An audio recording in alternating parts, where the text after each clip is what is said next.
Even in 10 years, we change the entire ecosystem in Gökova Bay and fisheries. You need a patience, you need a good enforcement, you need people believes you, of course you need money. But if this $35 billion going to subsidy the fisheries, only half of them, $16 billion, we can save 20% of the whole oceans. And we can create more than 1 million jobs.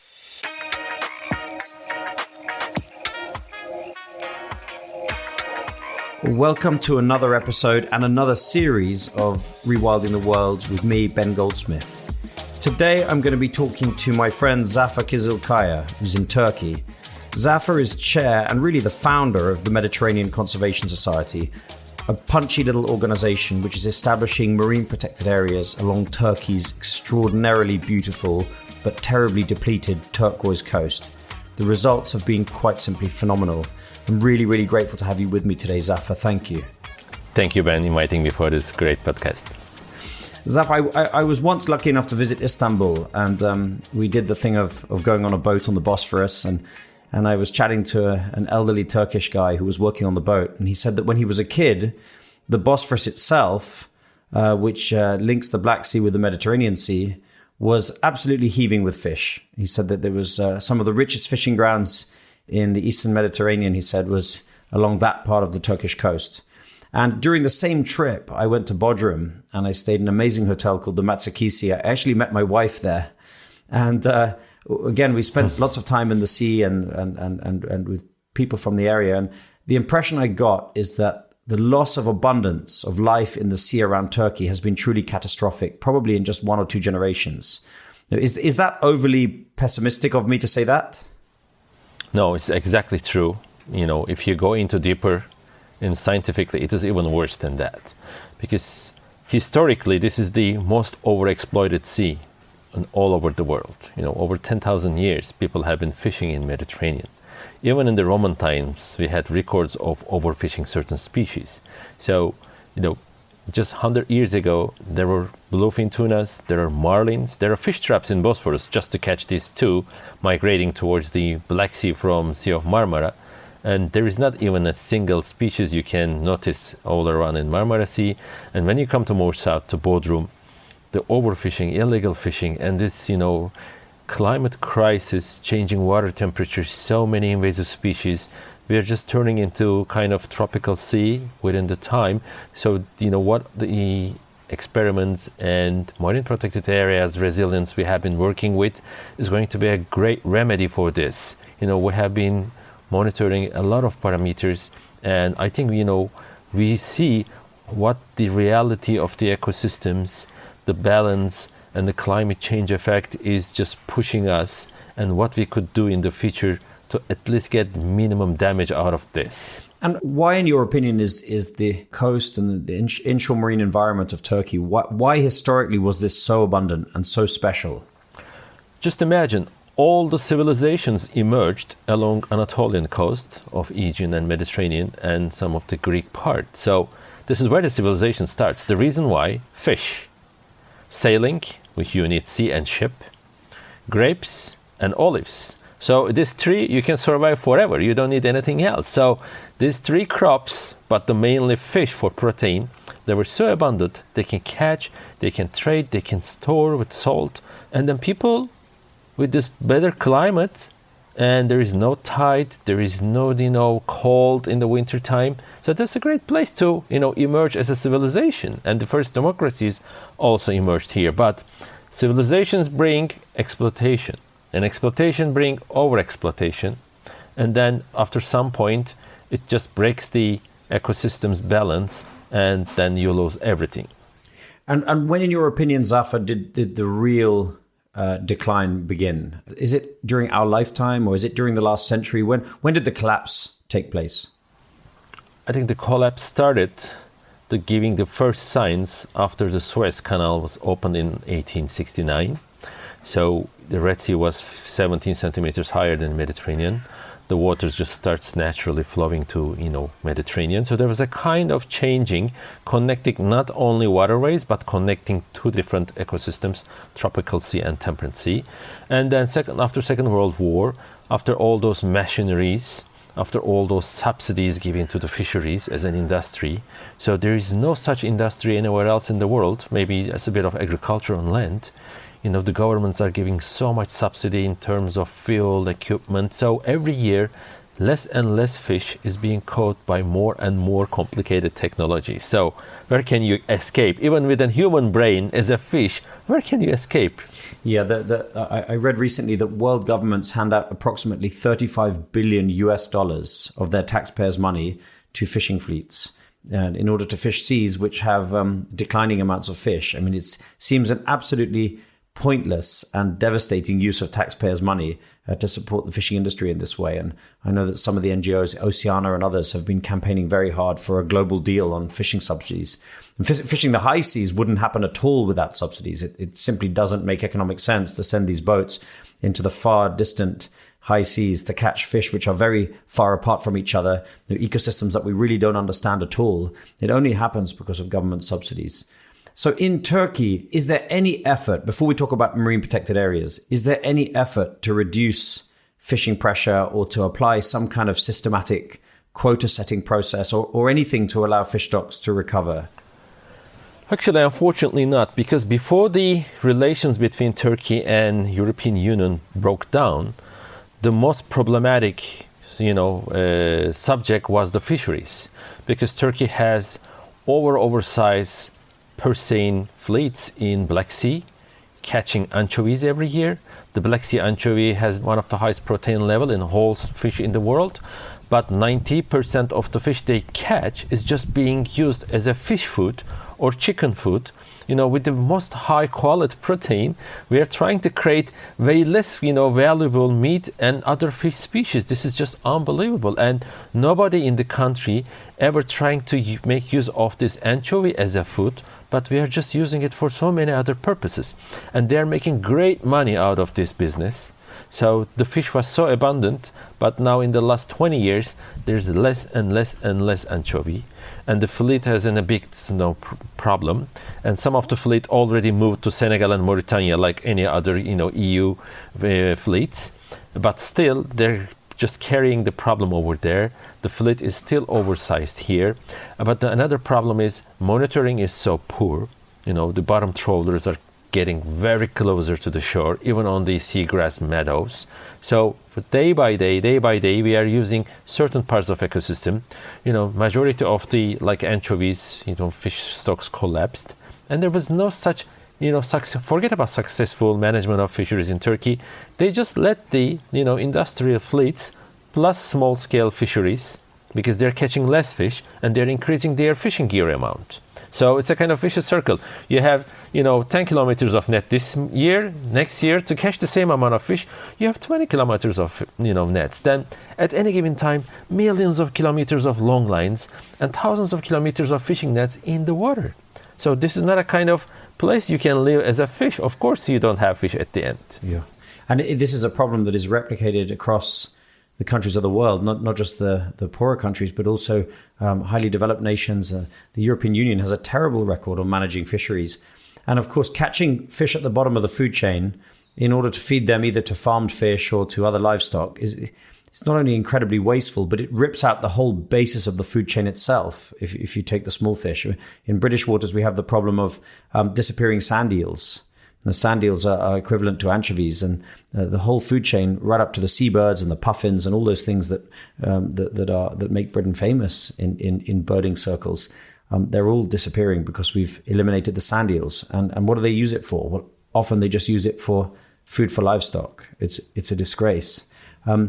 Zafer, tell me about where you grew up. Did you grow up on the coast? I did not grow up on the coast. I was born in Ankara, in the capital city, in the central Anatolia. But my mother's parents has a long history of, seamanship and, sailing ships they had, cruising all along the Mediterranean. So in the summertime, we were in the coast, in my grandparents' house, and also in the Mediterranean.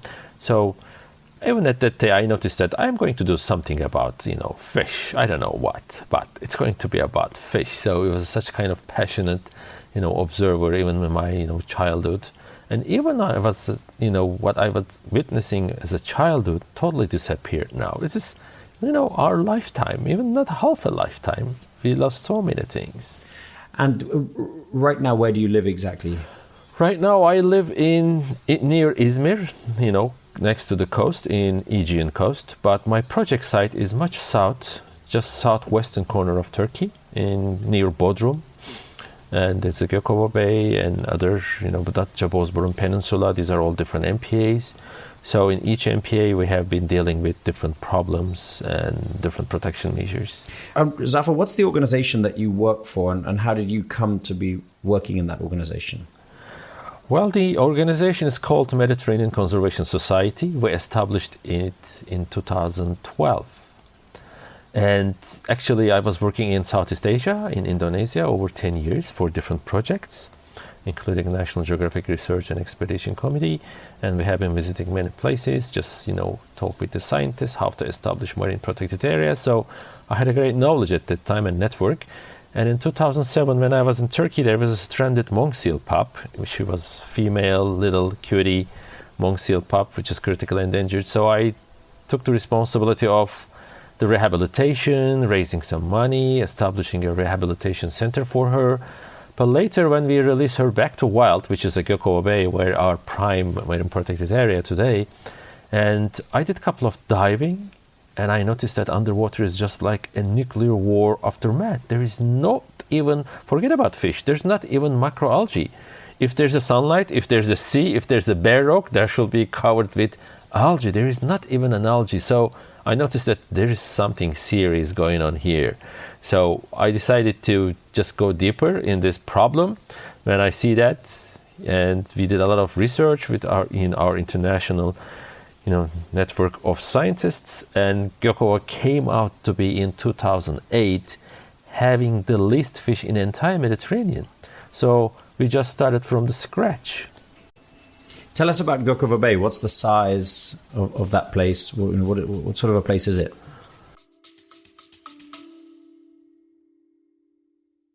This episode of Rewilding the World is very kindly brought to you by Uni, that's UNI, the world's first nature-friendly line of luxury body care.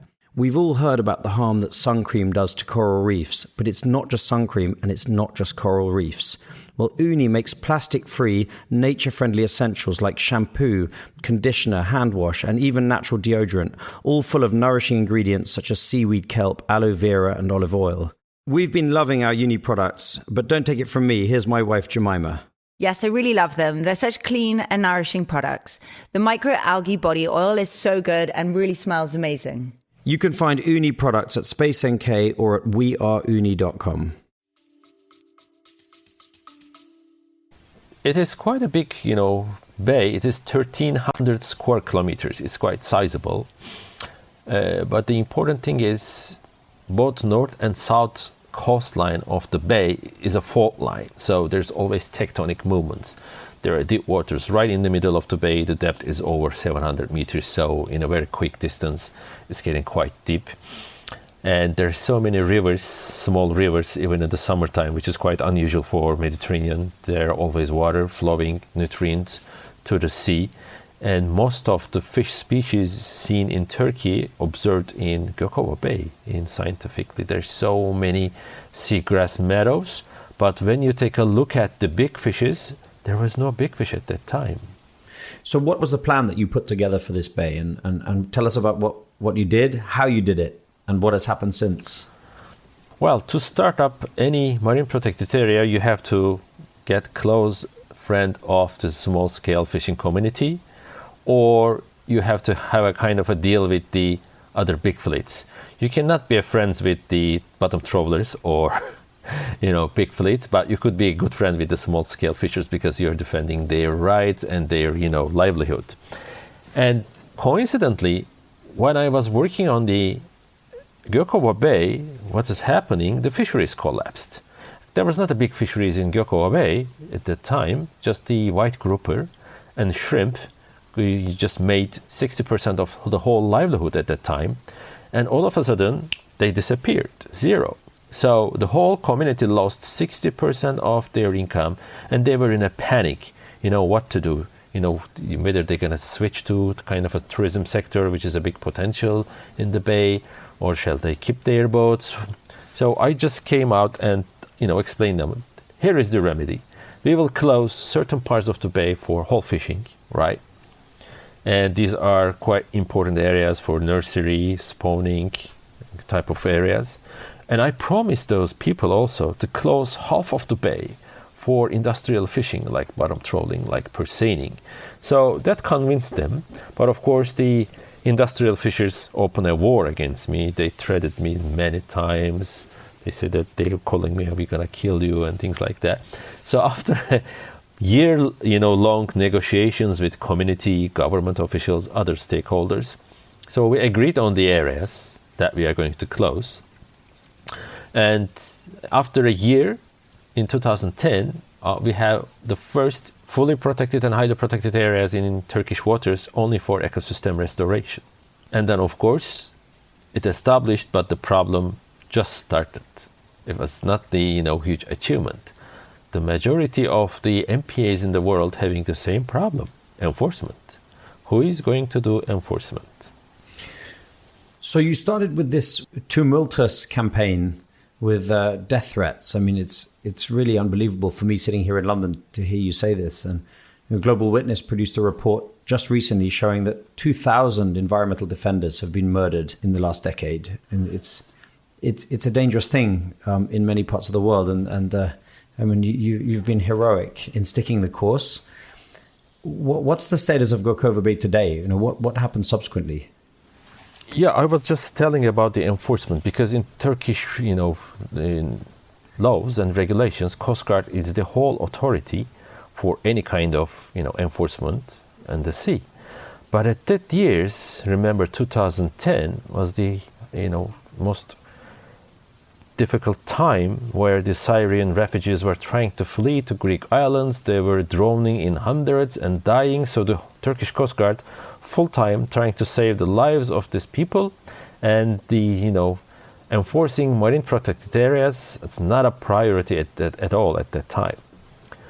So they said that we cannot do it, and I decided to establish our own ranger program, just employing fishers who would like to be a ranger and other volunteers. And we just started like this. We didn't have any legitimacy, but we have speedboats, we have trained rangers, they have uniforms, all kind of electronic gears, they have special softwares in their phones. I can real-time monitor all my ranger boats, where they are, what kind of infringement they have been dealing with. So we legally just recorded by pictures, by videos, by satellite communication devices that the boat is in the illegal area and doing an illegal activity. Once we recorded legally that, we just send it to the Coast Guard, and Coast Guard later, or the day later, doesn't matter, or 6 hours later, they came and find them. So that was great. The Coast Guard was supporting us all the way, because we have been doing kind of their work. And in the first years, our rangers were beaten, our rangers were shot, luckily nobody was killed. And that was a kind of dangerous job, because you're trying to stop all those illegal fishing in the area that they have been there for ages. But the success came later, slowly. At the end of the third year, fishing community told us, we're catching crazy amount of fish. This is unbelievable. They never thought of it's gonna work like this. So, half of the community, which always have been against the idea of we are going to close some of their favorite fishing grounds, who are trying to beat me in the evening on the street, after the third year, they're just hugging me, kissing me, you saved our livelihood. So it's a kind of patience, it's a kind of taking a bit of risks with our ranger teams and ranger boats. Majority of our fundings are just going to patrolling and enforcement, because fuel is expensive.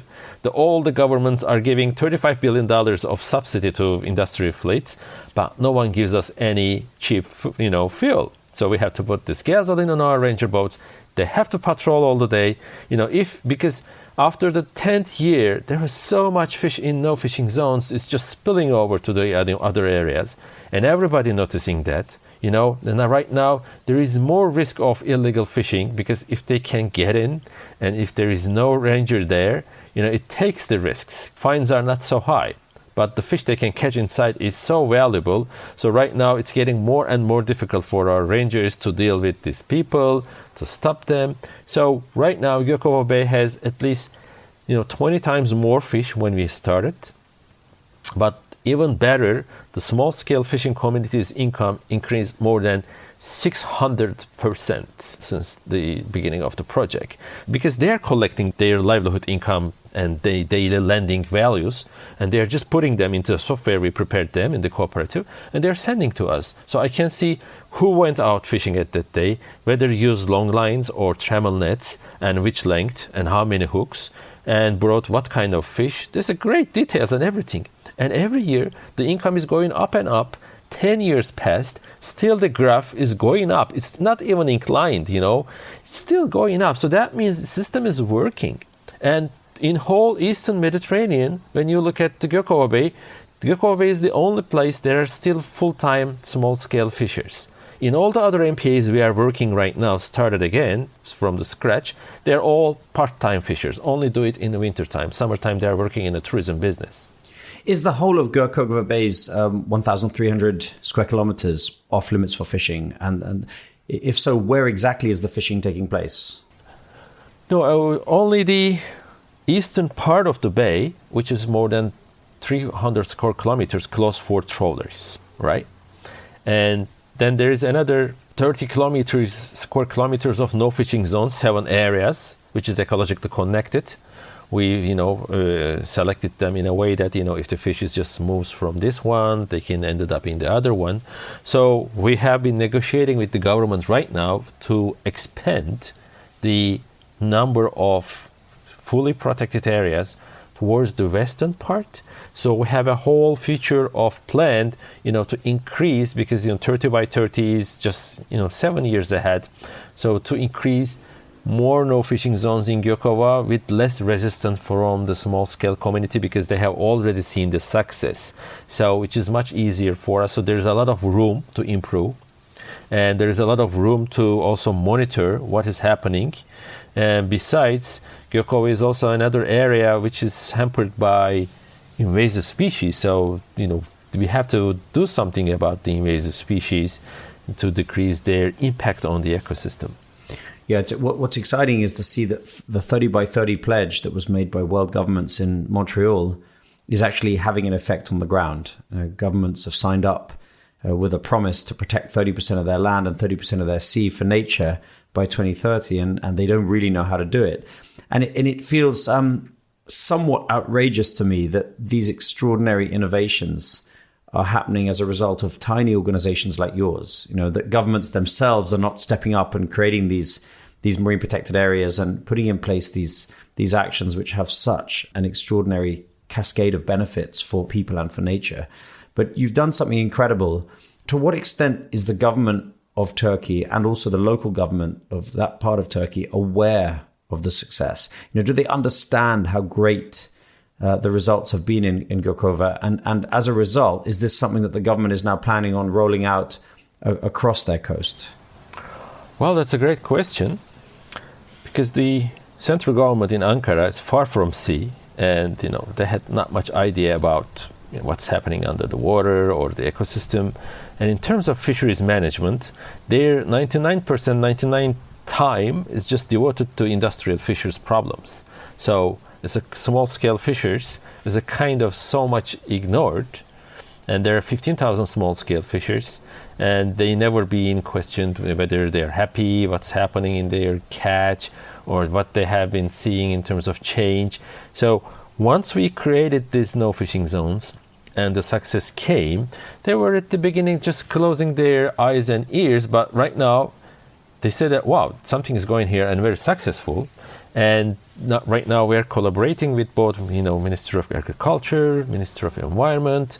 We are monitoring monk seals together, sandbar sharks together with, technological devices, real-time cameras.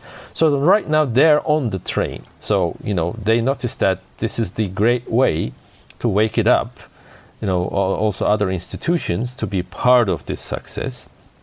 But as you know, the governments are kind of cumbersome and slow moving organizations. It's not easy to change their habits or ideas just a day, but we are getting there. At least now we are not a kind of, oh, there's a small NGO doing certain things there. No, we are changing law. We are reaching the very high level, with politicians. And also the first lady, a couple of years ago, she interested quite a lot what's happening in Gökova, what is this success. And she supported us to replicate in other areas. So that means, politically, they're aware of the fact there's good things are happening in the Eastern Mediterranean and Turkish coasts. And we're just making a lot of presentations and postcards like you. And then it's more visible and, people are more aware.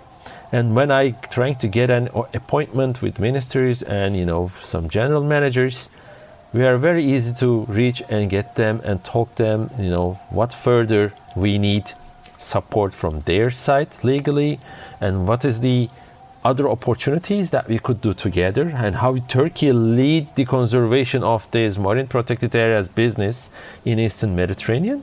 So right now they're there. And tell me, Zafer, what's it like when you go under the water in Gökova Bay? How magical is it? Well, we have still a lot of invasive species like rabbitfish. This is our major problem because that fish, tropical fish, is a herbivore, came from Red Sea in 1945. And they grazed all macroalgae canopy, right?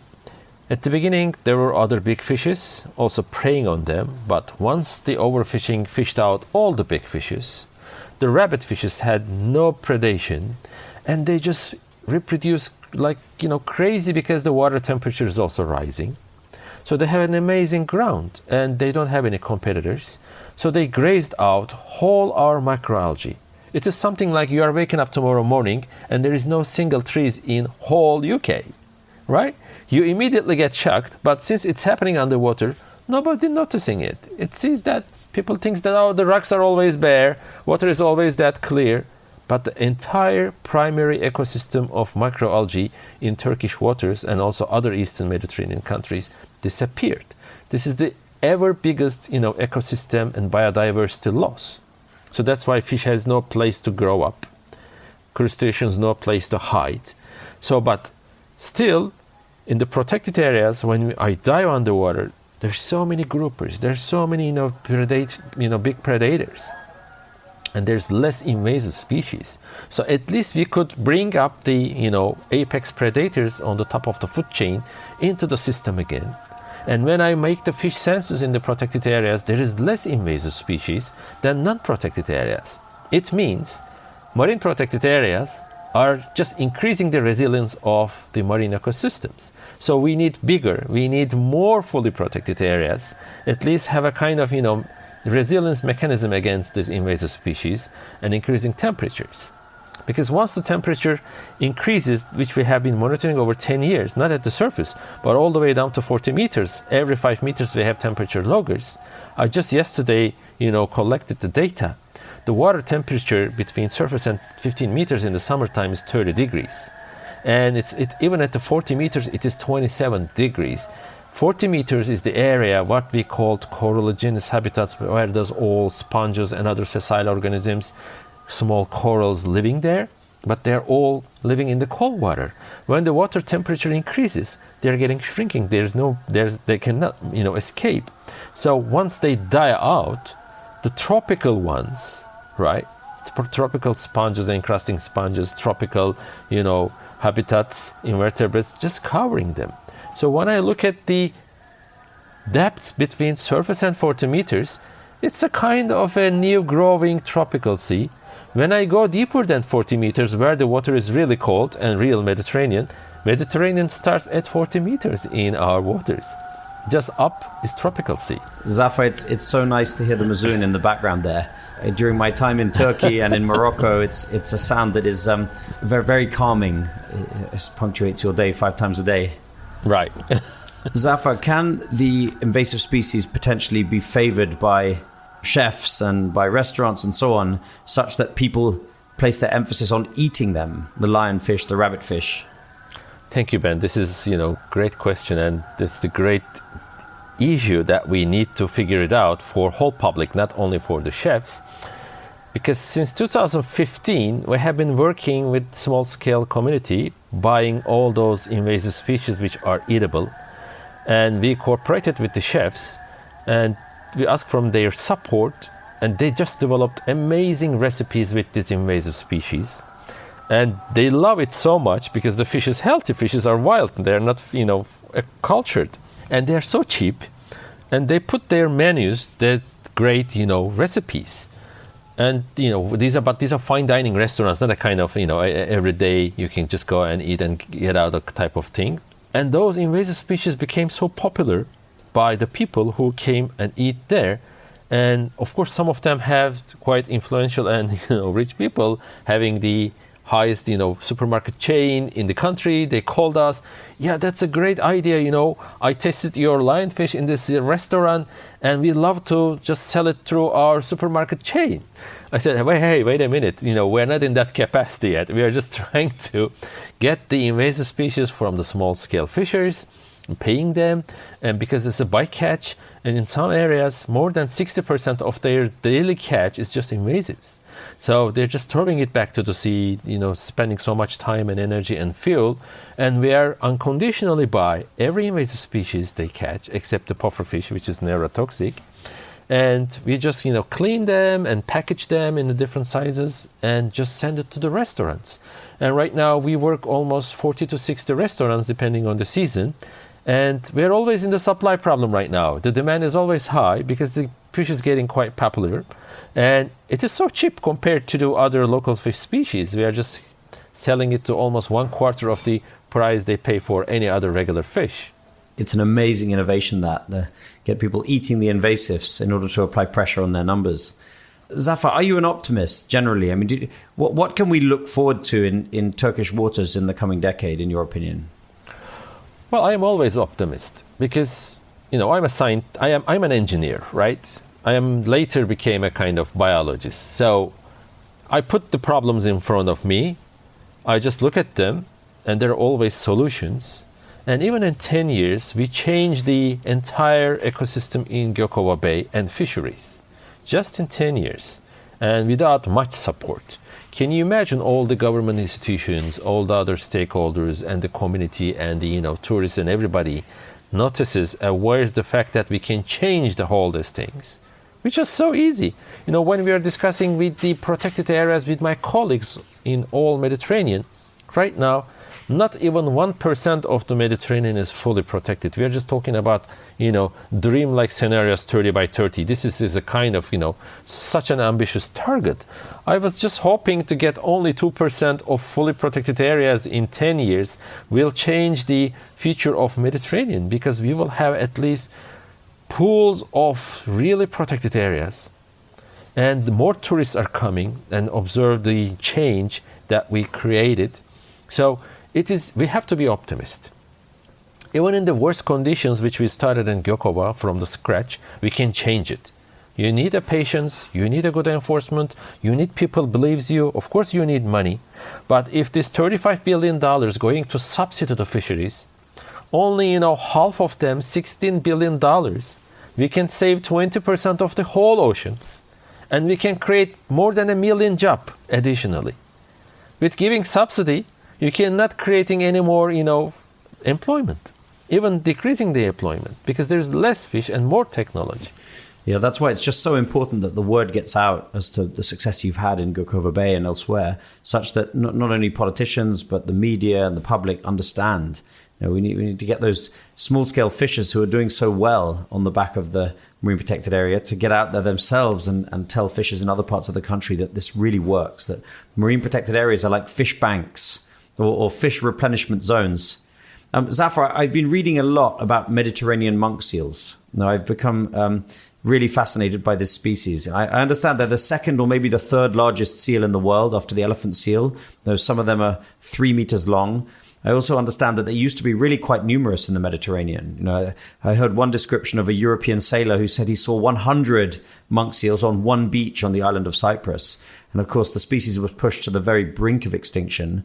Though its cousins in the Caribbean monk seal, were hunted completely to extinction and no longer exist. And the third member of the family, the Hawaiian monk seal, is also perilously low in numbers.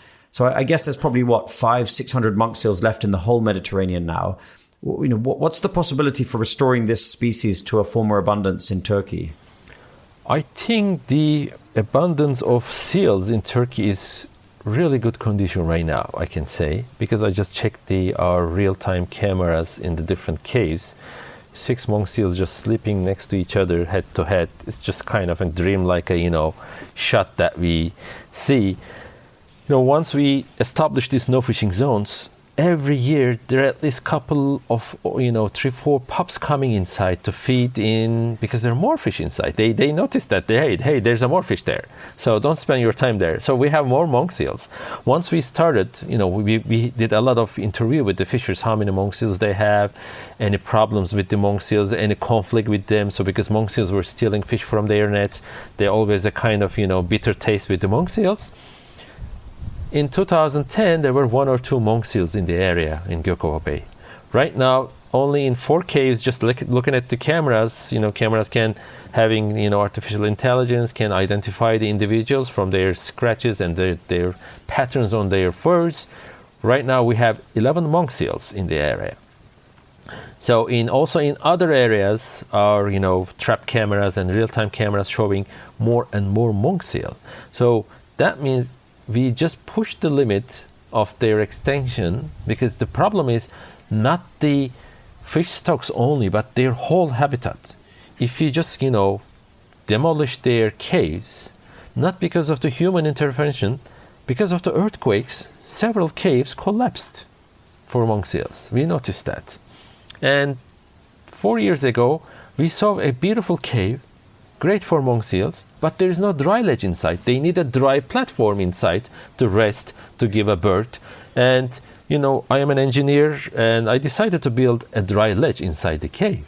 So we got a permission from Ministry of Environment, and we built a platform inside from the stones and the sandbags and the gravel on top, and put the camera there. And 3 months later, 3 seals starts using the same cave, just in a competition with each other. Right now, this is the first example in the world that the critical endangered species habitat, man-made habitat, just used by the species. So this is a great sign for us. The reason is because water level in 30 years, maybe in 30 centimeters, will be higher than the normal, than today. The water level is increasing in Mediterranean. So most of the seal caves we have been monitoring only 20 centimeters above from the sea level. Their dry ledges are just at that level. So that means in the future, if you build up those dry ledges higher, right? So we can still keep intact their habitats for breeding. So that's a great, kind of innovation for us. And the results are so, extraordinary. We made this also a scientific, paper. And we are very optimistic about the monk seal population, because Turkish and Greek waters are quite unspoiled islands and areas. So as long as we can keep these marine protected areas like in this size, like Gökova Bay, 1,300 square kilometers, Datça Bozburun, even 1,500 square kilometers. So at least we can keep their habitats intact, and we map their habitats, and we shared this all footage with the Ministry of Environment. So we are about to establish core zones around monk seal caves. So not even swimming, not forget about fishing, but not even swimming and cruising by boats will be prohibited in the future. So we will have a kind of strict conservation measures, and if they have fully protected areas nearby, they definitely dare to fish. Zafer, I have so many other things I'd love to talk to you about, Posidonia seagrass and so many things. I guess I'll just have to come and visit you and come and have a look at Gökova Bay myself and bring my family, and I really long to have that opportunity. But right now I'm just filled with admiration and gratitude and love for you, and I really admire your courage and your determination and the success you've had. I feel so lucky to have spent this time with you. So thank you very, very much for coming on my podcast, and I look forward to meeting you in person before too long. I thank you, Ben, for inviting me to this podcast, and we would love to see you here and show you the monk seals with your own eyes. You can see and witness their beauty.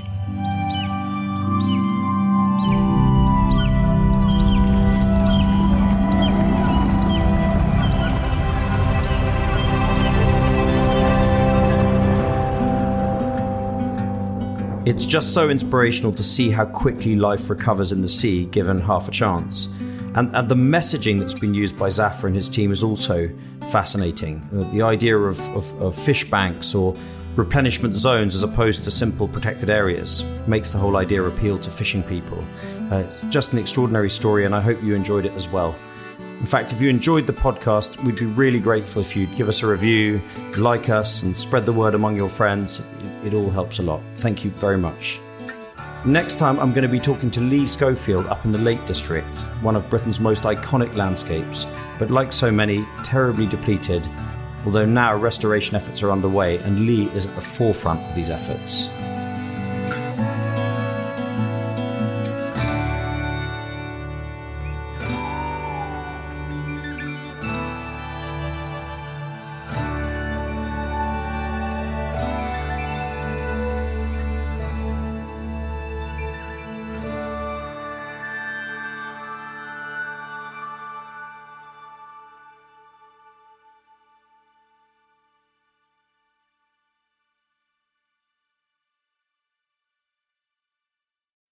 You already know that this isn't about one species. It's about systems, interdependence, collapse. And yet, wild salmon, one of the clearest indicators we have, are vanishing fast. Their decline signals something deeper, something more dangerous. I'm Jim Murray. I host The Last Salmon. It's not a side story. It's the biodiversity story that everyone like you should be listening to. Season 2's out now. One of the best ways to support rewilding is to go and visit rewilding projects on the ground. My friends at the European Nature Trust have asked me to tell you about the series of coexistence adventures that they've put together. They're designed to give you the best chance of seeing Europe's most iconic species, bears, wolves, lynx, and so on. All of these are on the rise in Europe because of rewilding projects. These trips are hosted by expert guides and conservationists, and most importantly, the European Nature Trust is giving half of the revenues directly to the foundations working on the ground to restore wildlife. I'd love you to check out these coexistence adventures at the European Nature Trust website.